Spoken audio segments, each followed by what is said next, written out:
Greetings, Crocodile Army!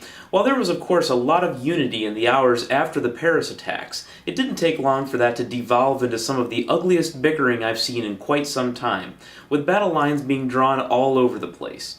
I had some of my more liberal friends complaining bitterly that an attack in Lebanon that killed 43 people didn't get nearly the coverage that the Paris attacks did. While their hearts may have been in the right place, that thinking is no more sound than when my conservative friends post a story about a white cop being shot by a black guy who was already caught and charged with the crime, and then demand to know why there's not as much coverage when a white officer kills a black civilian without a weapon in mysterious circumstances. The body count in Paris was 3 times as high, and in an area of the world where this type of violence is less common, so yes, it's a legitimately bigger story. Yes, of course racism exists, but the reaction to the shootings is not evidence for it. Then the refugee issue overtook every other story and has been dominating the political coverage in the media ever since.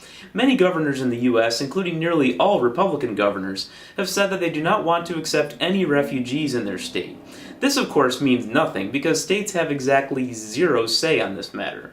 Immigration matters are entirely up to the federal government, and states can't bar legal immigrants or refugees from living in their states once they're admitted into the country. This simply fuels fear and mistrust of refugees in general, and Muslims specifically, whether they're refugees or not. They seem to have forgotten that these people are fleeing from radical Islam. However, from a cold political calculus standpoint, there's not much in it for them, even if they know their risk is low. Nobody will ever give a governor credit for admitting Syrian refugees when most of them end up being productive members of society, but if any of them ever do anything criminal, terrorist, or otherwise, it will be used against them politically. Politics is a really cynical profession, isn't it? I've seen lots of other objections to bringing immigrants in. Some people say that we already have a homeless problem here, and that there are homeless vets and children who need our help first. They say this while usually voting for politicians who see homeless people as mostly deadbeats and drug addicts, and apparently not understanding that we have more than enough money to help the homeless issue. It's just a matter of resource allocation. While Bobby Jindal blew a hole in the Louisiana budget to pay for corporate tax breaks, the massive homelessness issue in Louisiana only got worse. On the bright side, the failed presidential candidate did such a bad job that red state Louisiana now has a Democratic governor. There are also those who say we simply need to vet the Syrian refugees more carefully.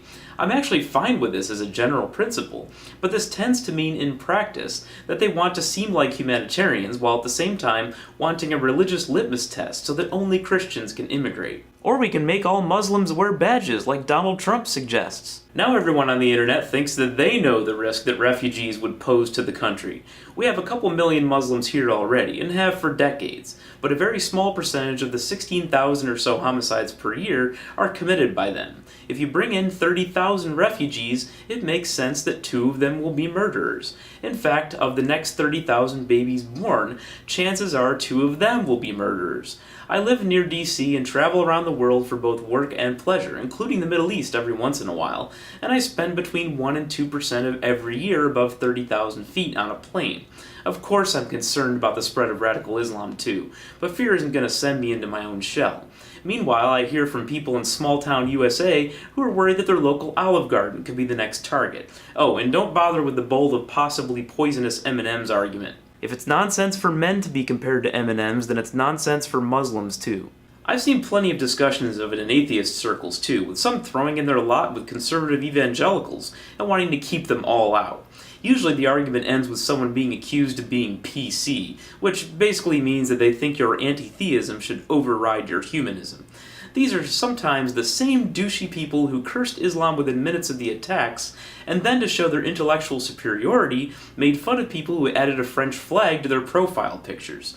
The worst post from anyone I know, though, was the following, attached to a slickly produced scare video about how Muslims are taking over the world.